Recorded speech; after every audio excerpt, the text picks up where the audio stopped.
বন্ধুরা সবাই কেমন আছো? আমি সুস্মিতা চলে আসলাম আজকে দুপুরে মেনু নিয়ে। আজকে দুপুরে মেনু সাদা ভাত,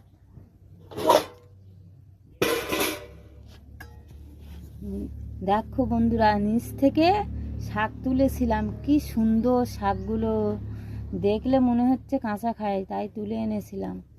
শান্তি শাক আলু দিয়ে ভেজেছি, কারণ আলু না দিলে তো অল্প হয়ে গেছে।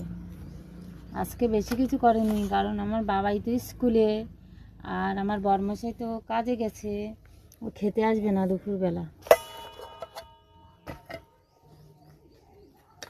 তা আজকে মেনু করেছি বেগুন ভাজা আর বাঁধাকপি চচ্চড়ি, আর এই শাক ভাজা তো আছেই, আর সঙ্গে আছে ডিমের অমলেট। এটা আমি একটাই ভেজেছি, কারণ আমি একা খাবো বাড়িতে দুপুরবেলা, ও তো বাড়িতে খেতে আসবে না দুপুরবেলা, ওই জন্য আমি একটাই ডিম ভেজেছি। আর সকালে ওর একটা ডিম ভেজে দিয়েছিলাম, খেয়ে চলে গেছে।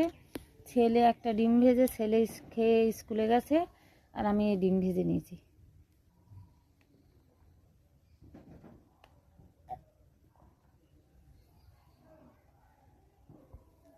তো ভালো লাগলে অবশ্যই লাইক কমেন্ট শেয়ার করে পাশে থেকো। টাটা সবাইকে। আর কার কোনটা ভালো লাগে অবশ্যই কমেন্ট করে জানাবে, কে কোনটা খেতে ভালোবাসো। টাটা, সবাই চলে আসো, একসঙ্গে খাওয়াই যাক আজকে দুপুরের মেনু, সবাই আসো।